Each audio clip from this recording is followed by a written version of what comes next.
Fréquence Évasion, Midi-Pyrénées, Languedoc-Roussillon, Provence-Alpes-Côte d'Azur. En quête de stars, sur Fréquence Évasion, les invités se racontent, s'expriment en toute liberté. Stars d'hier, d'aujourd'hui ou de demain, c'est dans quelques instants sur Fréquence Évasion. Loisirs, culture, environnement, économie. Sur Fréquence Évasion, l'info dans le Sud est sans limite. Fréquence Évasion, la culture du Grand Sud. Vous écoutez Fréquence Évasion, dans quelques instants, nous serons avec Franck Alamo.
Franck Alamo sur Fréquence Évasion, vous retrouverez dans un CD, dans un album, Embrasse-moi, les meilleurs titres mixés de Franck Alamo. Franck Alamo, bonjour, merci d'être avec nous. Bonjour. Alors Franck Alamo, vous êtes un chanteur qui a marqué les années 60, tout le monde se souvient de Biche sur ma biche et d'autres tubes, bien sûr.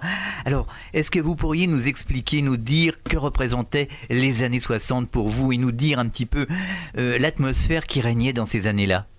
Tout d'abord, les années 60 pour moi c'était ma jeunesse, comme pour tous les gens qui sont nés dans les années 40 et quelques. On avait 18-20 ans, c'était formidable. Et d'ailleurs la vie était, je pense, beaucoup plus facile que maintenant. C'est pour ça que ça nous met une certaine nostalgie dans l'âme, parce qu'il y avait pas de chômage, il y avait pas de maladies trop graves, il y avait pas trop d'accidents sur la route, il y avait pas de radar sur les routes. Enfin, il y avait que des bonnes choses. Alors justement, cette joie de vivre, on la retrouve dans vos chansons, les chansons des années 60, l'époque des yéyés. Justement, qu'est-ce que c'était? Qu'est-ce que ça représentait, cette époque yéyé, entre guillemets? Écoutez, tous les gens à l'époque, les gens de ma génération et les gens qui chantaient avec moi à l'époque, que ça soit Johnny Hallyday, Eddie Mitchell, tout ça, à part quelques exceptions, prenaient leur inspiration dans les disques anglais et américains, parce que nous n'avions pas en France, malheureusement, comme maintenant, des auteurs-compositeurs exactement faits pour la chanson yéyé.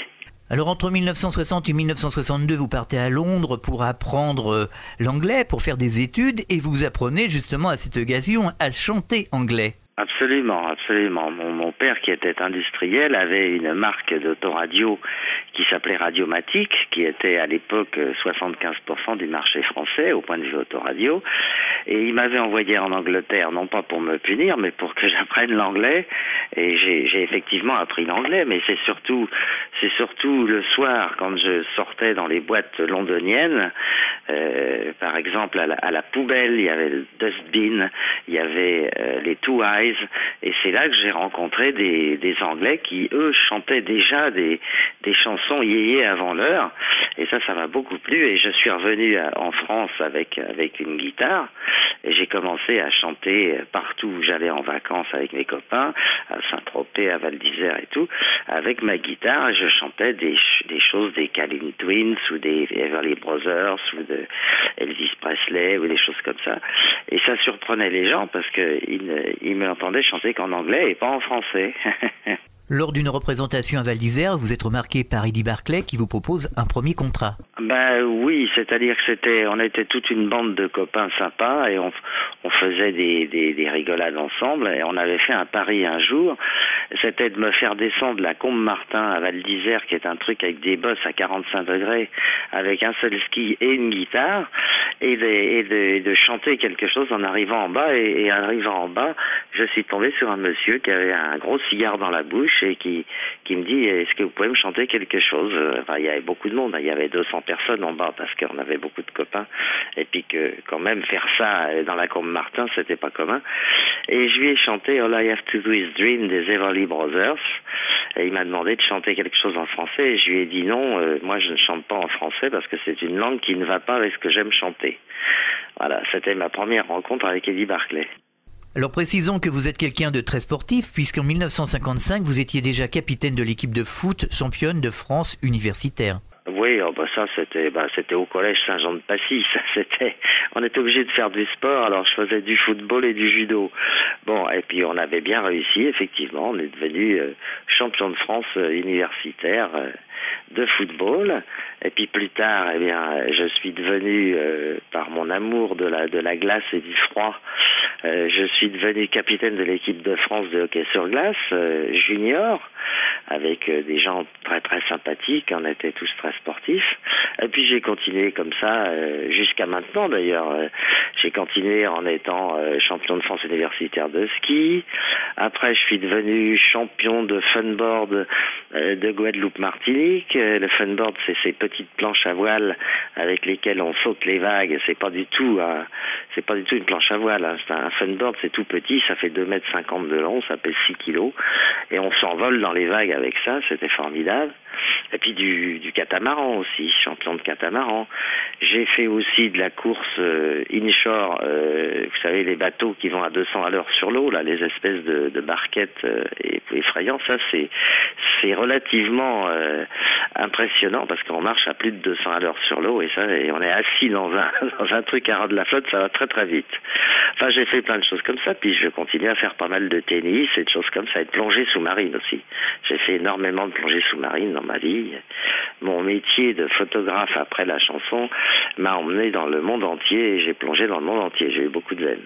Alors Franck Alamo, vous êtes passé du sport à la chanson. Quel a été le lien entre les deux et quelle a été la transition justement entre le sport et justement cette carrière de chanson, cette carrière musicale? Le lien, ça a été ma guitare à Val d'Isère, c'est-à-dire ça a été mon séjour en Angleterre avec la rencontre avec Eddie Barclay. Et là, je suis passé directement de chanteur pour amuser mes copains à Val d'Isère et à Saint-Tropez à chanteur professionnel.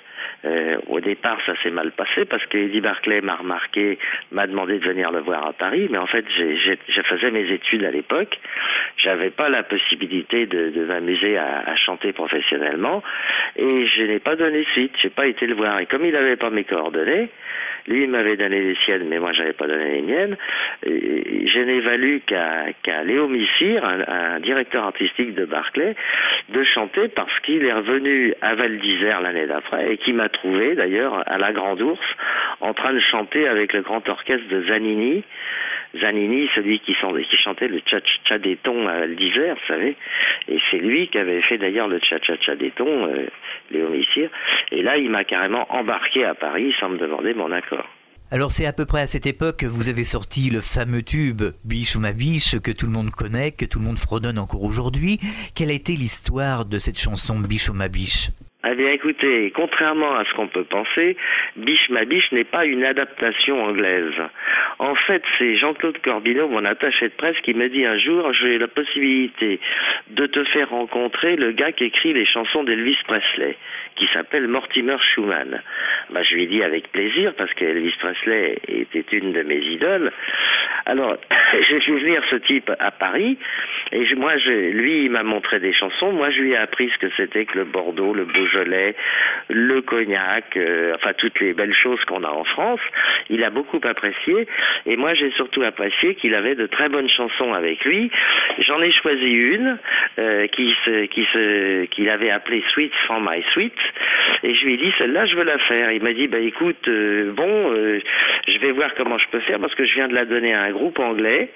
Il va la chanter en anglais et je te donne l'autorisation de la chanter en français. Donc j'ai sorti la version française en même temps que la version anglaise, et j'ai eu de la veine parce que on n'entend guère Sweet My Sweet en anglais que maintenant dans les années 2004.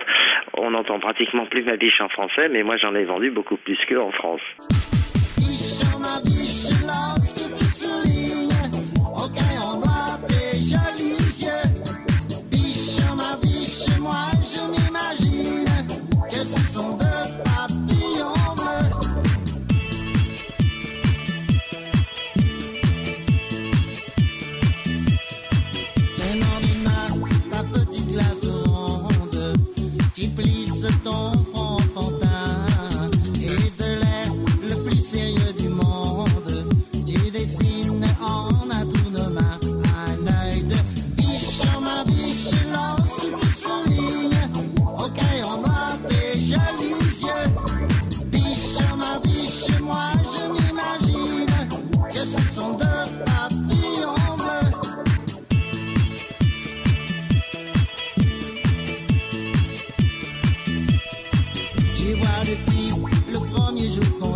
Embrasse-moi, c'est un album que Franck Alamo a eu la gentillesse de nous faire parvenir ici à la radio. Franck Alamo, Biche oh ma biche, c'était la version 2004 sur Fréquence Évasion. Fréquence Évasion. Nous sommes de retour sur Fréquence Évasion, toujours en compagnie de Franck Alamo. Alors Franck Alamo, nous venons d'écouter la version 2004 de Biche oh ma biche.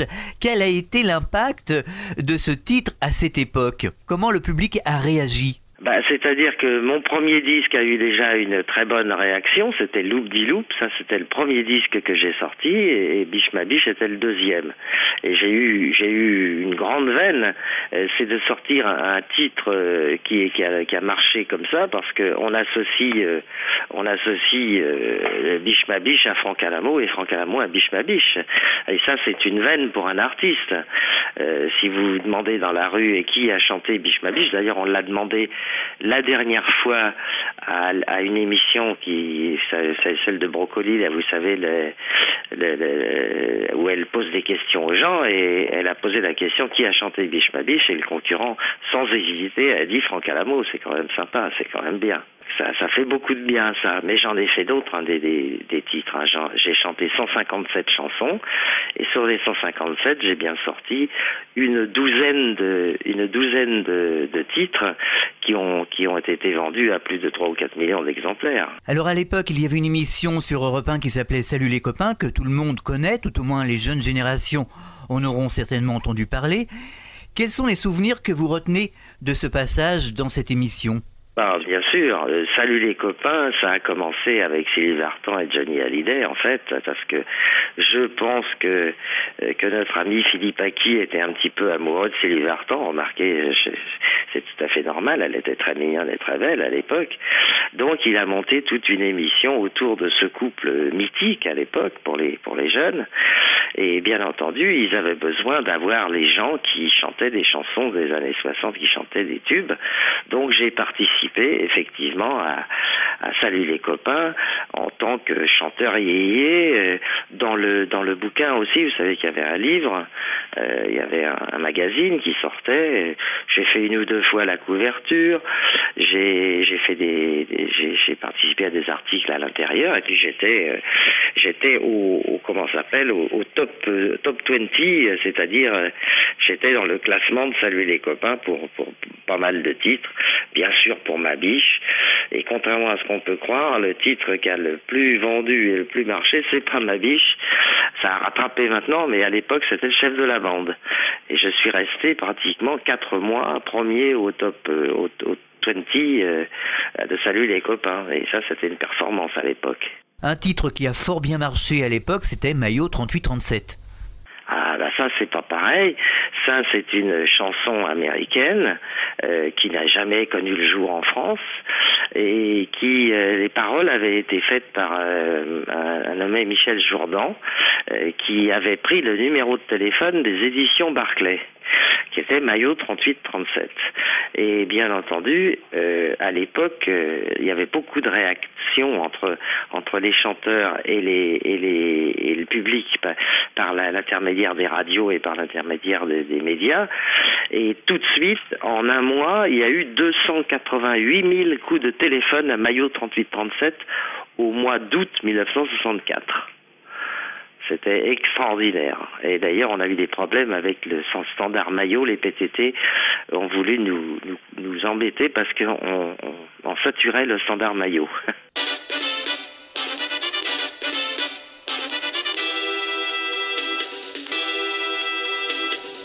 Allô, mademoiselle, Maillot 38-37. J'ai votre numéro qui chante dans ma tête. Je viens de me le procurer. Par quel moyen, c'est un secret.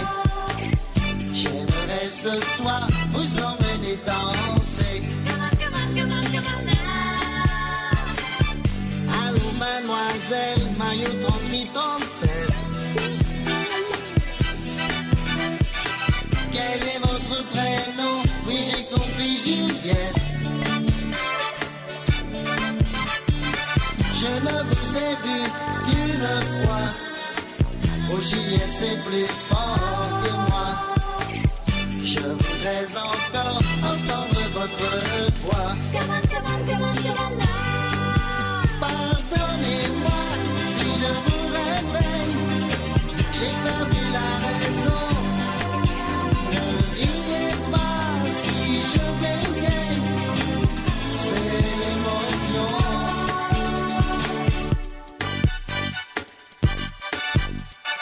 Allô, mademoiselle Maillot 38-37. Allô, m'entendez-vous, Maillot 38-37. Oh, ne raccrochez surtout pas avant de savoir que ce soir je n'ai qu'un espoir, vous serrez dans mes bras. Allô, allô, je n'entends plus rien. Elle a coupé, j'en suis certain. Allô, mademoiselle, Maillot 38-37. Allô, mademoiselle, allô, ne coupez pas. Allô, Juliette, je vous aime. Allô, Juliette, mais puisque je vous dis que je vous aime, Juliette.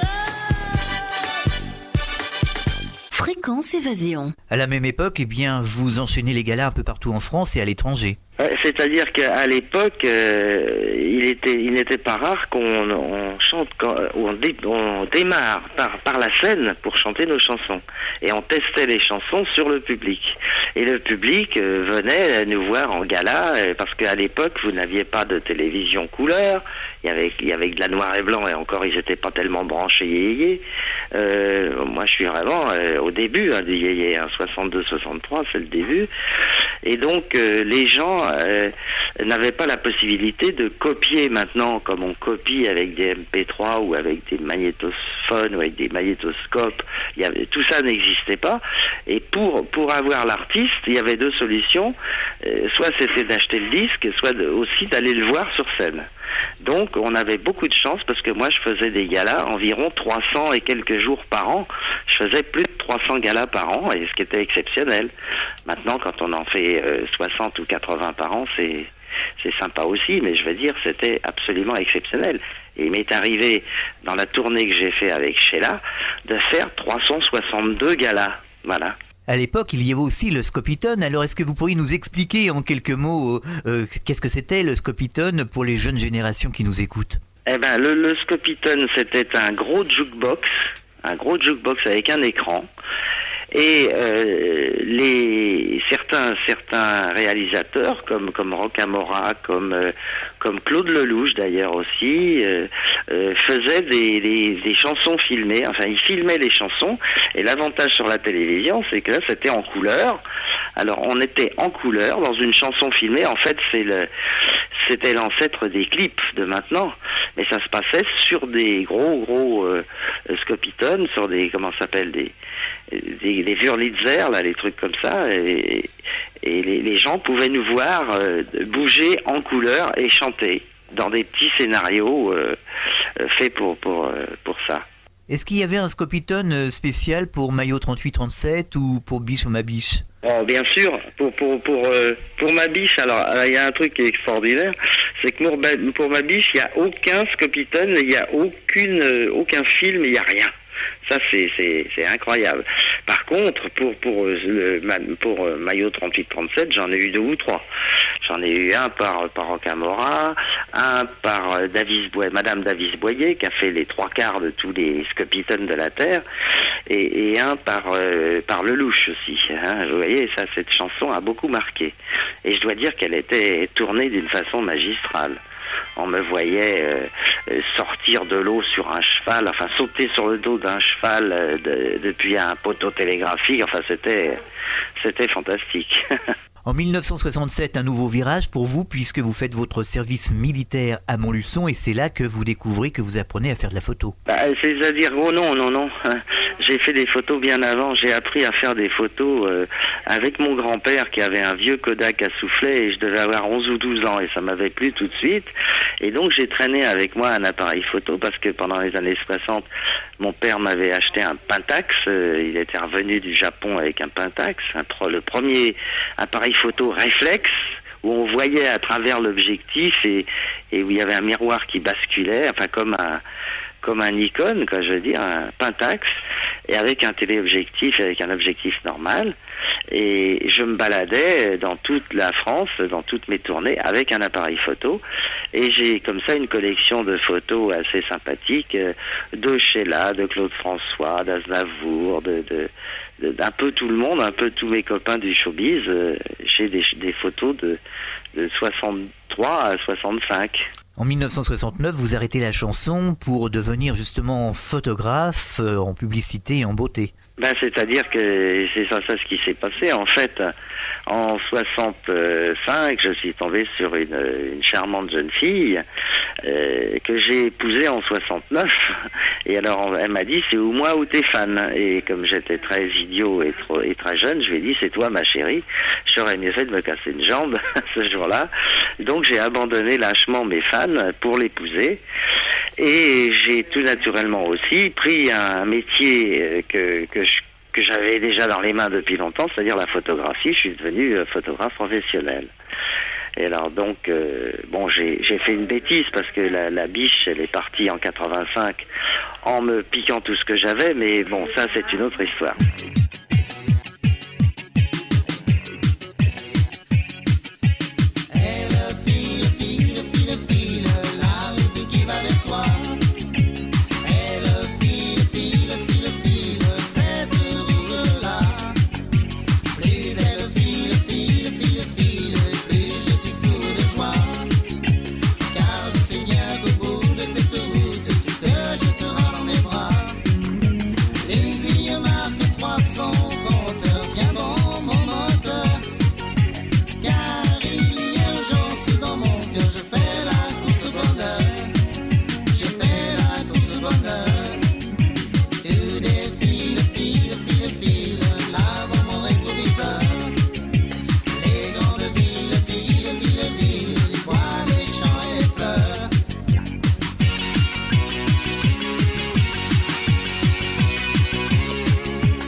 File, Franck Alamo sur Fréquence Évasion. Fréquence Évasion. Vous écoutez Fréquence Évasion, nous sommes de retour après cette petite pause musicale. Nous écoutions donc File, Franck Alamo. Alors Franck Alamo, donc vous avez permuté à cette époque dans la photo, c'était un changement de vie radical. Quels ont été justement les travaux que vous avez faits en matière de photographie? Que faisiez-vous à l'époque? Eh ben, je faisais ce que je savais faire, c'est-à-dire la photo à l'époque. On était pas beaucoup, on était une vingtaine en France à faire vraiment de la photo professionnelle.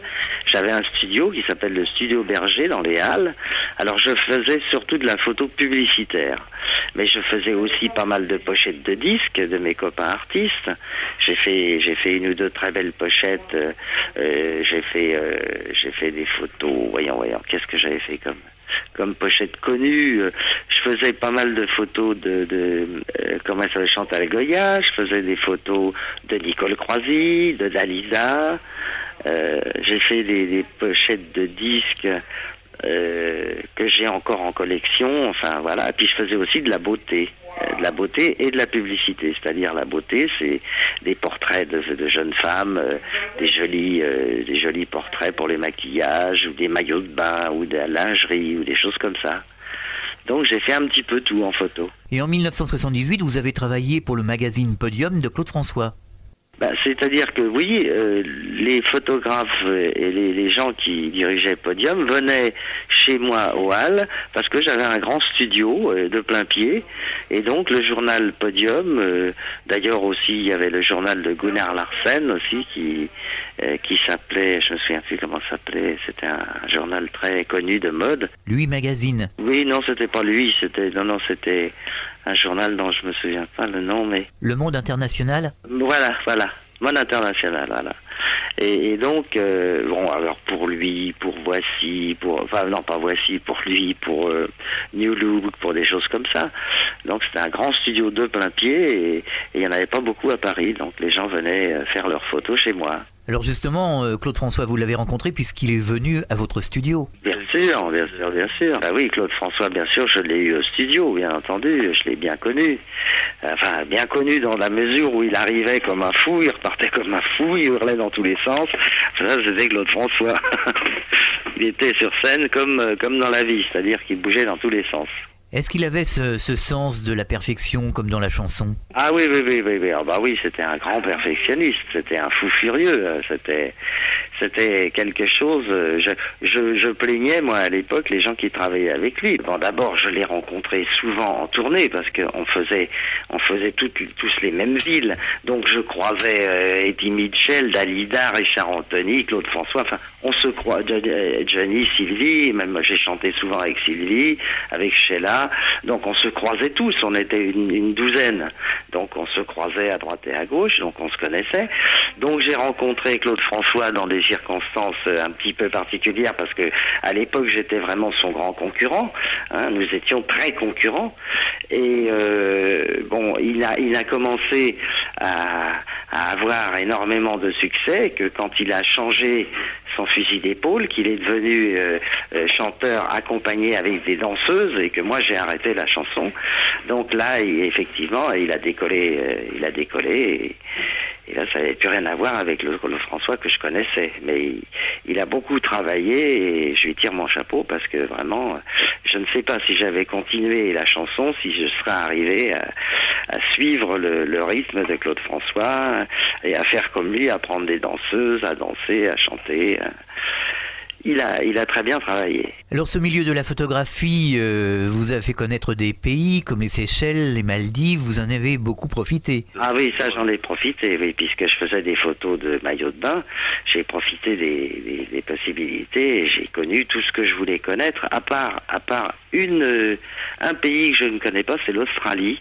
J'aurais bien voulu aller sur la grande barrière de corail de l'Australie, parce que j'ai fait effectivement pratiquement toutes les mers du monde, les Seychelles, les Maldives, la mer Rouge, Tahiti, Rangiroa, Bora Bora, tout ça. Malheureusement, maintenant en 2004, la pollution fait que, par exemple, en Guadeloupe, Martinique, il n'y a pratiquement plus un poisson. Alors que moi, je pêchais il y a 30 ans de ça. On me disait, voilà, il y a 10 personnes à déjeuner, il me faut 10 langoustes. Je plongeais à Saint-Barthélemy en bas de chez moi et je ramenais 10 langoustes. Bon, c'est pas moi qui a pu faire la désertification de ces mers-là, mais c'est peut-être la pêche intensive et les choses-là. Et toujours est-il que dans nos pays, c'est-à-dire, je comprends les dom-toms, la Méditerranée, tout ça, il n'y a plus guère de poissons, malheureusement. Est-ce que c'est un sujet qui vous sensibilise beaucoup, l'environnement? Est-ce que vous prenez parti justement dans les associations pour la défense de la nature, des animaux, etc.? Moi, j'étais déjà écologique à l'époque, puisque jamais je me suis permis de vidanger ma voiture dans la campagne. Hein, j'ai compris très vite qu'il fallait pas souiller la terre et qu'il fallait pas jeter des papiers partout et tout. J'étais assez respectueux de l'environnement. Alors bien entendu, en vieillissant, il me viendrait pas à l'idée de jeter quelque chose dans la rue ou des papiers ou des machin. Je ne fume pas. J'aime bien la nature, j'aime beaucoup la nature. Donc je suis effectivement très porté sur l'écologie. C'est pas pour dire que je vais voter écologiste, faut pas faire lier quand même. Qui dit nature, dit animaux. Est-ce que vous êtes justement sensibilisé à la cause animale, à la douleur animale? On en parle beaucoup sur notre antenne d'ailleurs. On fait beaucoup de massacres au niveau des animaux. Est-ce que c'est quelque chose qui vous tient à cœur? Bien sûr. J'ai toujours protégé les animaux, on m'avait fait cadeau en revenant d'Assim et Saoud, un gala qu'on avait fait là-bas, qui était assez drôle d'ailleurs. Mais je raconte toutes mes anecdotes dans un livre qui va sortir chez Michel Lafon bientôt. Mais dans ce livre, je raconte toutes les anecdotes qui me sont arrivées pendant les années 60. Et il y en a qui sont vraiment pas piqués des hannetons. Et donc, il y a des trucs sur les animaux d'ailleurs aussi, bien entendu. Je peux pas vous les raconter comme ça. Mais les animaux ont pris une grande part dans ma vie et dans ma vie d'artiste. J'ai eu pas mal de choses très sympathiques avec des animaux. J'ai toujours d'ailleurs ici un petit chien ou un petit chat, et pas de problème. C'est en 1979, à Bangkok, que vous découvrez une machine à développer les photocouleurs et donc vous partez dans ce créneau avec une exclusivité. C'est-à-dire que oui, je faisais des photos aux Seychelles avec des mannequins et j'ai un télégramme de ma femme à l'époque qui me dit « Essaie de joindre ton cousin à tel numéro de téléphone, il est à Bangkok, il veut te voir de toute urgence. » Alors donc, j'ai appelé mon cousin, il me dit « Écoute, moi j'y connais rien, mais je crois être tombé sur un truc fantastique. Il y a un gars qui s'appelle Pissit, c'est un Thaïlandais à Bangkok, qui a une usine, un petit atelier, Patpong Road. La Patpong Road, c'est la rue des bars à Bangkok. Je crois que c'était une farce. Et il m'a dit, il faut que tu viennes, au lieu de partir directement à Paris, tu passes par Bangkok et je veux te montrer un truc. C'est une machine qui est capable de prendre les négatifs 24-36, enfin toi tu es photographe, tu vas comprendre tout de suite, et de les transformer en photos de 10-15 couleurs pratiquement dans l'heure. Alors que nous, on attendait des fois 3-4 jours chez Kodak pour faire développer nos photos et que c'était plus ou moins bon. Alors que là, c'était vraiment un ordinateur, tout était fait par ordinateur et ça corrigeait automatiquement et ça nous sortait des photos impeccables. Donc j'ai décidé de mettre toutes mes économies là-dedans et on a sorti dans le monde entier la première machine capable de développer les photocouleurs en 1 heure. Comment s'est passé le développement et la commercialisation de ce matériel, de cette machine pour développer les photocouleurs à cette époque ? C'est-à-dire que nous, on importait des machines du Japon, on les faisait transiter par Bangkok, on achetait en Allemagne un développeur papier Colenta qui était fabriqué, on avait pris ce qu'il y avait de mieux comme développeur négatif au Japon, on avait pris ce qu'il y avait de mieux en Allemagne pour développer le papier, et on avait fait le génie justement, c'était d'avoir fait une connexion entre ces deux machines pour pouvoir faire une chaîne continue pour mettre le négatif d'un côté et carrément qu'ils sortent des photos de l'autre. Enfin, c'est plus compliqué que ça, mais c'est à peu près ça. Voilà, et donc on commercialisait en France sous le nom de Minilab, Et donc, on a vendu des Millilab dans le monde entier avec mon cousin. Ça a duré de 78 à 81, puisque en 81, tout le monde s'est mis à en faire autant. Et en mieux d'ailleurs, puisque c'est des grosses boîtes comme Kodak ou Fuji. Et donc là, on a laissé tomber parce qu'on allait se faire bouffer. Vous êtes quelqu'un qui aimait faire des choses différentes, puisqu'en 84, alors là, vous vous lancez dans la voiture. Ben oui, alors justement, c'est pareil. Là, c'est un concours de circonstances. Hein. Je me suis pas lancé comme ça. Je me suis pas dit, tiens, je vais faire des voitures. J'avais à changer la Méhari de la campagne qui était complètement pourrie. Et je voulais une voiture qui ne rouille pas et qui soit solide au point de vue carrosserie. Et donc, j'ai cherché à droite, à gauche. J'en ai trouvé une, mais qui ne correspondait pas tout à fait aux critères que je voulais. Alors, je me suis dit que la seule solution, c'était d'acheter la voiture, d'acheter une voiture et de la transformer pour qu'elle devienne imputrescible, c'est-à-dire qu'elle soit galvanisée en dessous, qu'elle soit en plastique au-dessus, mais un plastique qui résiste, par l'ABS des Méhari, du polyester qui résiste aux UV, aux chocs et à tout ça. Et donc j'ai fait une voiture comme je voulais. Et il est sorti la petite Dallas, la Jeep Dallas, qu'on voit encore d'ailleurs beaucoup en Guadeloupe et en Martinique, parce que c'est des voitures qui ont 10 ou 15 ans, mais elles tiennent le coup fantastiquement. Est-ce que ça a eu le même succès que la Coccinelle, par exemple? Ah non, c'est-à-dire que j'aurais bien voulu que ça ait le succès de la Volkswagen. Ça, bien entendu. Mais non, c'était très discret comme production. On montait au maximum à 350 ou 400 voitures par an. Hein, c'était une par jour. Alors si j'avais eu, mettons, le centième de ce que faisait Volkswagen, j'aurais été un des plus heureux. Il faut bien faire quelque chose. Je peux pas rester les deux pieds dans le même sabot. Hein, et je suis obligé de faire quelque chose. Donc j'ai fait plein de choses dans ma vie et c'est pas fini.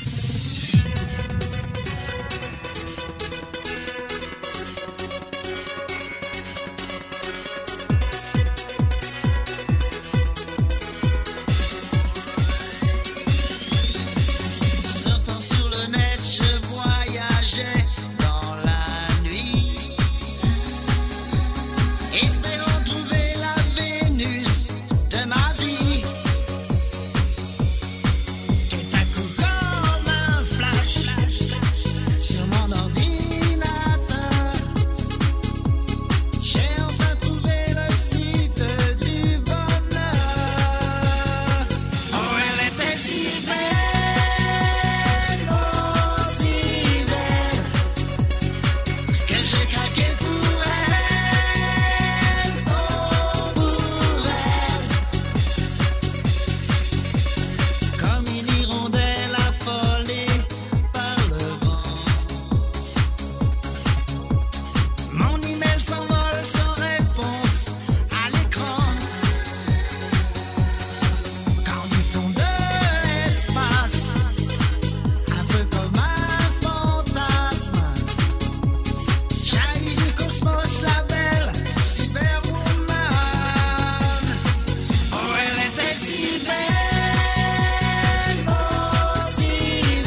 Cyberwoman sur Fréquence Évasion, Franck Alamo, 2004.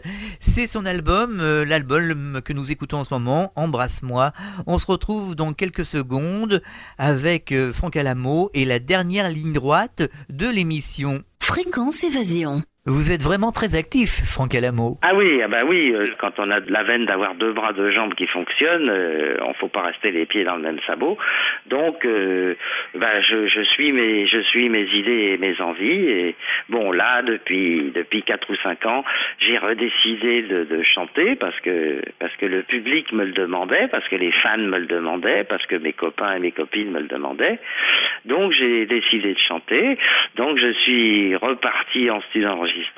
J'ai enregistré mes tubes en mieux, en plus moderne, en plus sympathique. Et puis là, je sors je sors un livre incessamment sous peu, et il sera accompagné d'un titre, d'un disque, un single peut-être, ou deux titres, mais tout nouveau et dont j'ai fait les paroles et la musique. Alors avant, je prenais des chansons américaines, je les faisais traduire. Maintenant, je ne trouve pas ce que je veux, donc malheureusement, je ne trouve pas non plus trop d'auteurs-compositeurs qui me font exactement ce que je veux, donc j'ai décidé de le faire moi-même. Donc je suis devenu auteur-compositeur, et donc je fais des chansons, paroles et musique. Vous avez eu l'occasion de rencontrer Stone, Eric Chardin, Monty. Vous avez fait avec Stone une chanson en l'an 2000. Oui, c'est-à-dire qu'on avait fait avec Monty et Stone un espèce de show avec les chansons des années 60, en mélangeant nos 3 tours de chant et en chantant des chansons des autres. D'ailleurs, moi, je chantais Belle, Belle, Belle de Claude François, Monty chantait des chansons de Richard Anthony, Stone chantait des chansons de Sheila et de je me souviens plus qui, et c'était très sympathique. Mais on m'a conseillé, on m'a dit, écoute, tu es Franck Alamo, t'as tes propres tubes. On a dit la même chose à Stone. Puis Stone, elle est partie parce que aussi Chardin en avait besoin. Ils avaient besoin de refaire un disque. Donc notre histoire s'est arrêtée là. On a fait quand même une centaine de galas ensemble et c'était très sympathique. Alors maintenant, moi, je me produis sur scène, soit avec orchestre quand le budget le permet, soit sur CD orchestre, c'est-à-dire l'orchestre est sur un CD et moi je chante avec en première partie Annie Philippe, qui est une copine des années 60, et on fait 1h30 de spectacle, voilà. Justement, pour les jeunes qui ne connaîtraient pas vraiment Annie Philippe, que diriez-vous pour la définir? Qu'est-ce que je peux dire? Je peux dire que j'ai moi-même été surpris par les chansons qui sont connues de tout le monde, Alors bien entendu, on se souvient peut-être pas exactement de qui c'était, mais par contre on se souvient des chansons. Et ça, c'est valable pour pas mal d'artistes, vous savez. Quelquefois, on ne sait pas qui est l'artiste, et puis on dit une chanson de lui, et on dit, oui, on se souvient, on met un nom et un visage dessus. Ça arrive très fréquemment. Alors moi, j'ai cette veine, c'est que on m'associe avec mes chansons, ça c'est sympa. Maillot 38-37, le chef de la bande, ma biche et tout ça, c'est Franck Alamo, il n'y a pas de problème. Et ça, c'est une grande veine. Alors une célèbre chanson, justement, que les personnes de cette époque connaissent, certainement celle d'Annie Philippe, Ticket de quai. Qu'est-ce que cette chanson représentait à l'époque ? C'était une chanson qui a énormément marché, puisque ça a été vendu à 1,5 million d'exemplaires à peu près, et c'était une chanson, il faudrait la faire écouter, comme ça les gens verraient ce que c'est, hein. Vous avez chanté avec un orchestre. Est-ce que c'était un vieux rêve de chanter comme ça, accompagné ? Non, parce que moi, j'ai au départ, dans les années 60, j'étais seulement avec un orchestre, hein. Il n'y avait pas de bande, il n'y avait pas de support. D'ailleurs, on aurait voulu le faire qu'on n'aurait pas pu le faire, parce qu'il aurait fallu amener des studios entiers sur scène. On pouvait pas chanter avec des bandes, on chantait avec un orchestre. Moi, j'avais les Gamblers, et dans les années 60, jusqu'à 1970 ou 69, je n'ai chanté qu'avec orchestre. Et c'est simplement dans les années 90, 92, quand on a recommencé à faire des petits galas à droite à gauche, ou en 97, que j'ai chanté avec des bandes ou avec l'orchestre sur CD. Ça n'existait pas avant. Donc, quand le budget, moi j'ai des demandes de galas sans arrêt, quand le budget est assez important, bien sûr, je suis plus heureux d'amener un orchestre parce que c'est quand même plus joli sur scène, plus sympa, mais ça nécessite une logistique plus importante. Hein.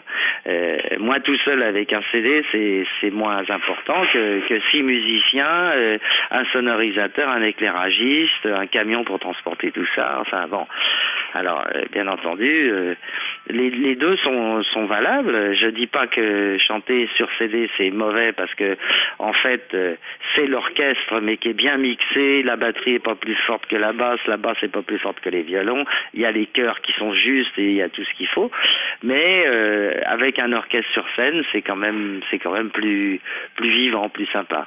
C'est en novembre 2002 que l'album Embrasse-moi, dont nous extrayons les chansons que nous écoutons depuis le début de l'émission. Cet album a vu le jour donc en novembre 2002, Franck Alamo, nouvelle version 2004. Est-ce que vous pourriez nous le présenter en quelques mots, cet album Embrasse-moi ? Oui, bien sûr. Écoutez, Embrasse-moi, en fait, c'est la rencontre, c'est ma rencontre avec Annie Philippe sur un plateau de télévision de Sevran.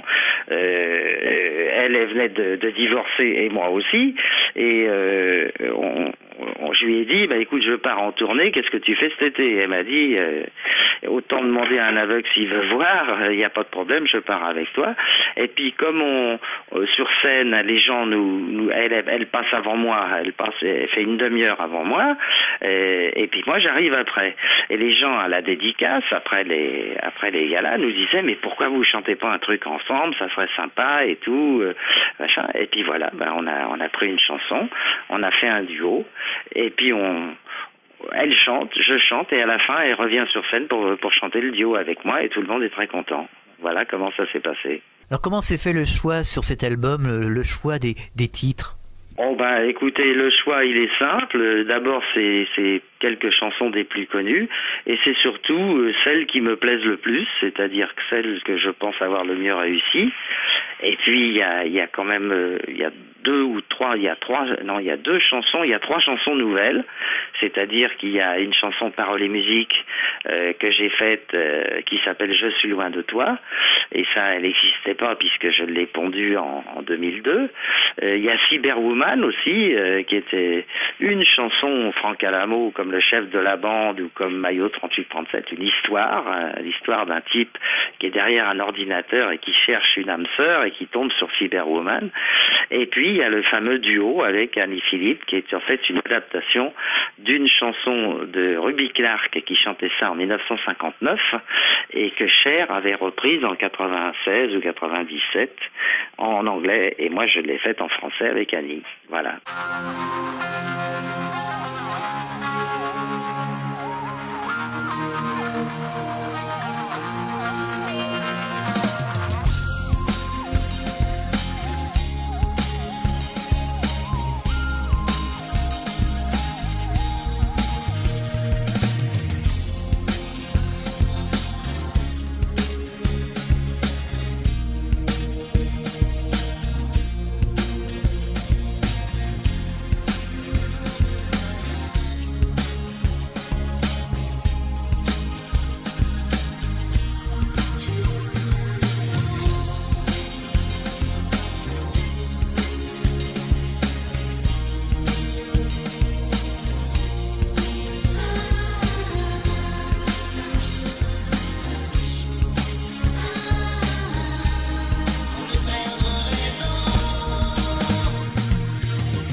Je suis loin de toi sur Fréquence Évasion. Eh bien, c'était Franck Alamo. Fréquence Évasion. Alors Franck Alamo, revenons à cet album Embrasse-moi. Sur cet album, vous avez mis des karaokés.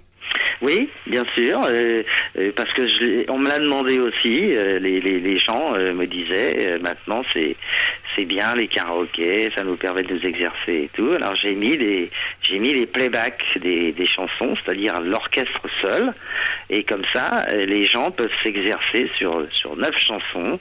Ils peuvent s'exercer à chanter entre amis. Je trouve ça sympathique. En 2003, vous êtes passé au Petit Journal Montparnasse. Est-ce que vous pourriez nous dire que s'est-il passé à cette occasion ?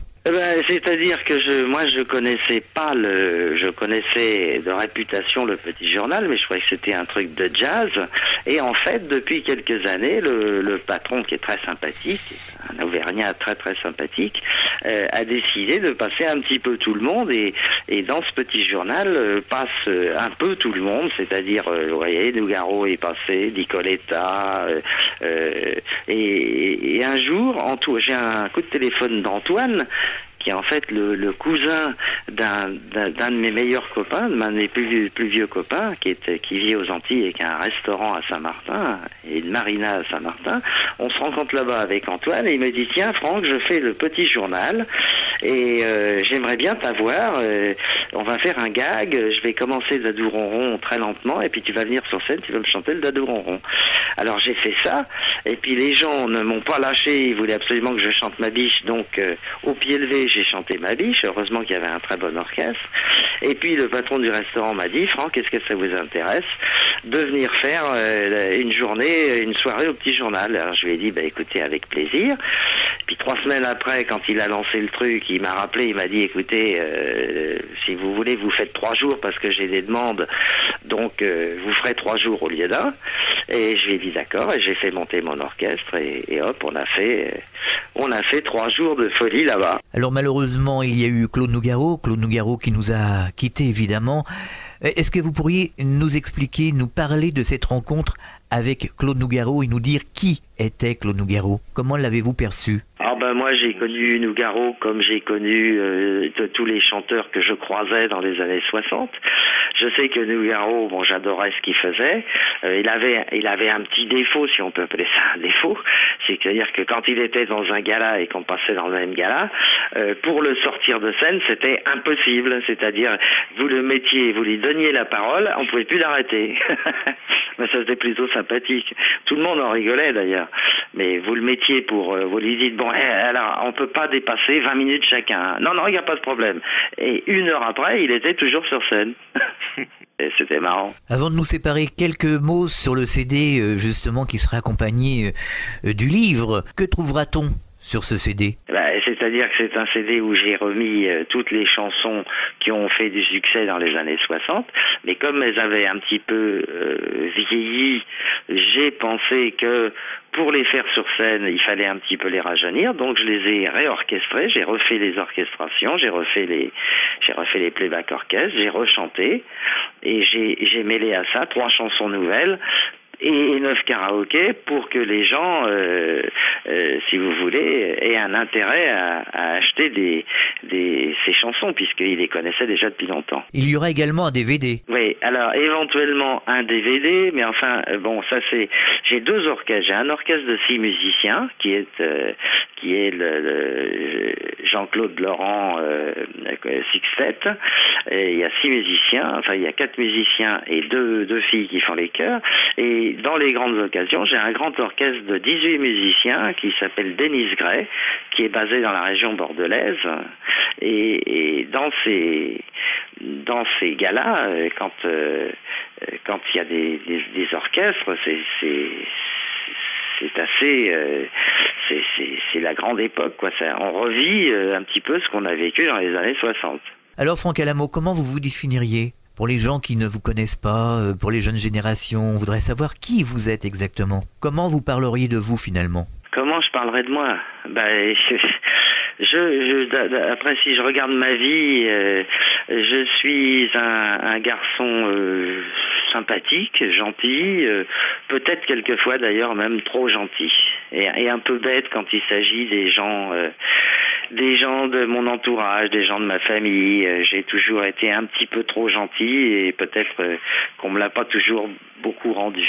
Voilà. En dehors de la chanson, c'est peut-être aussi grâce à cette gentillesse que le public est toujours auprès de vous et répond toujours présent. Eh ben écoutez, ce qui m'étonne encore, moi, c'est que quand je me balade à Paris, quand je vais faire mes courses au BHV, il y a encore des gens qui me tombent dessus et qui me demandent des autographes. Quand je me balade dans les petits villages en France, les gens me courent derrière en me demandant des autographes. C'est quand même insensé, exceptionnel, 40 ans après, que les gens ne m'aient pas oublié. Alors physiquement, j'ai peut-être pas trop changé, mais quand même. Ça, je dois dire que ça fait bien plaisir de retourner dans un petit village en Corrèze ou n'importe où dans le milieu de la France et que les gens vous arrêtent dans la rue et vous disent mais vous êtes Franck Hameau, je veux un autographe et tout, et d'arriver à faire une petite émeute, je trouve ça génial. J'ai même rencontré l'autre jour, je passais dans un village sur la Côte d'Azur, enfin pas tout à fait Côte d'Azur, un petit peu en dessous de Clermont-Ferrand, à 200 km en dessous de Clermont-Ferrand, entre Clermont-Ferrand et la côte, en voiture, et je suis tombé sur une dame d'un certain âge, de 50 et quelques années, qui m'a dit Franck Hameau, ne bougez pas, je reviens, à une pompe à essence, hein. Et elle revient avec un cadre, avec un chèque de moi en 1964, un chèque de 44 francs, c'était le plein de ma Buick à l'époque. Elle a dit, vous voyez, j'étais gérante de la station en 64, et j'ai gardé le chèque, regardez, j'ai gardé votre chèque en souvenir. Alors là, je l'ai quand même payé parce que là, l'essence a beaucoup augmenté et je pouvais pas lui laisser une ardoise comme ça, mais ça m'a fait drôle, hein, c'était fantastique. Donc tous ces trucs-là, je les raconte dans mon livre. Eh bien, Franck Hameau, merci d'avoir passé ce moment avec nous. Ça nous a fait vraiment plaisir. À très bientôt sur l'antenne de Fréquence Évasion. Au revoir. À bientôt. Au revoir. Fréquence Évasion.